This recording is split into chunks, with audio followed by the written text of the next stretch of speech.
The other type of supply is combat supply, which allows a unit to access division and corps artillery in combat, and for the Allies also air and naval support. Only units that trace their general supply to the appropriate HQ as follows are in combat supply. So you must do a combat supply must be traced from the unit to its divisional HQ to its corps HQ to a supply source. You can't skip any part of that line. Combat supply is the same for both sides, the only difference being that the Allied player must use combat supply points when using artillery, air or naval support in combat. The Germans don't have to do that. If at least one unit in the attacking forces in combat supply, you are able to use your artillery, naval and air support.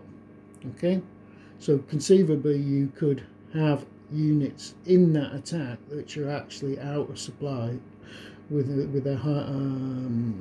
their attack strength halved, so long as there is one unit in that conducting that attack that is also in combat supply.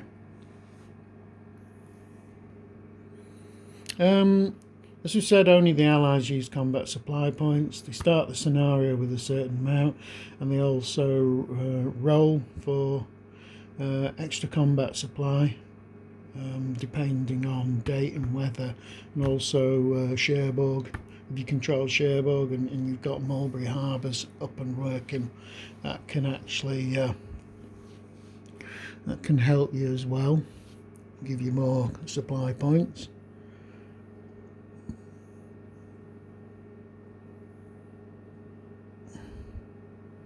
Right, you've got combat supply cost differ based on what you're doing. If you're attacking from a single hex, it's 1 combat supply point for an Allied unit.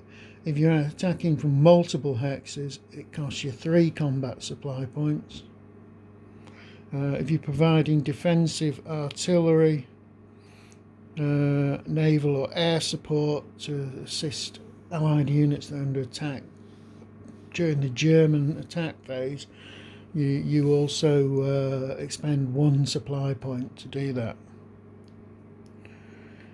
You can always attack without using combat supply, but if you do so, you can't use artillery, air or naval, or for the Germans, you can't use artillery.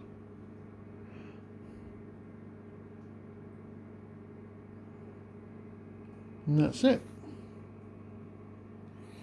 There are some diagrams of supply reference charts in the actual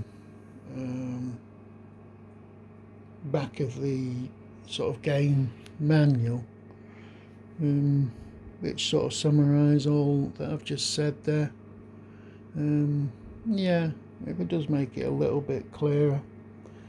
And you've also got an attachment reference chart where we were going through in the previous video. We were looking about which units are in general supply and how the supply lines all come together, and what units you can attach to a divisional HQ.